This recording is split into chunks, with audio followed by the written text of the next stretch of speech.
Hey guys, Congressman Andy Ogles here with a special update, really an urgent update of what's going on. So welcome to Restoring the Republic. So today we voted on the FISA bill. So that's the Foreign Intelligence Surveillance Act, which, you know, on the surface sounds great. It's used, think 9/11, to surveil foreigners who may be wanting to do harm to you or me or to our country. Unfortunately, there's been over 3 million Americans who've been spied on under FISA. So that's a problem. That's a loophole that we've got to close. And we know people have been spied on because they were Republican, because they were a Christian. We know that people who have access to this information spied on their girlfriends, that kind of stuff. So it's pretty ridiculous. So what happened? Well, there was an important amendment. It was called the Biggs Amendment. But what that did was require a warrant. And so just like the Fourth Amendment in the Constitution, the police need to prove probable cause. If you're an American, they can't just come into your home. You know, they can't just search your car. They have to have a reason to do it. And if they do so without a warrant, then they've got to prove at some point why they did it. Under FISA, that's not the case. And again, we know that in 2016, FISA was used to spy on Donald Trump, to spy on a former president. Again, that's a problem. And look, think about it for a minute.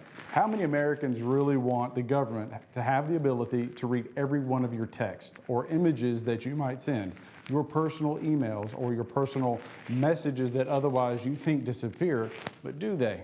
So we tried to fix that. Now, the Biggs Amendment unfortunately failed. So there was a total of 6 amendments.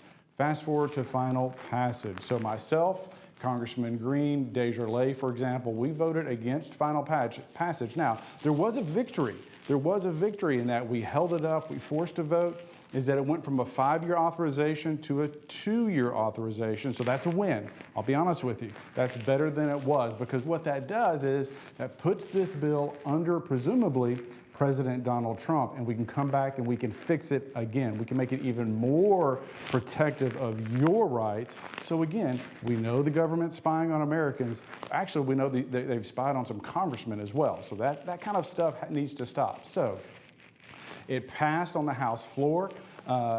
So what we did was there was some individuals that objected to final passage, which creates a revote on Monday. So immediately, I reached out to the president, former President Donald Trump. I texted with him. Some other members of Congress who have relationships with him texted with him, and we're going to try to get him to engage on this issue.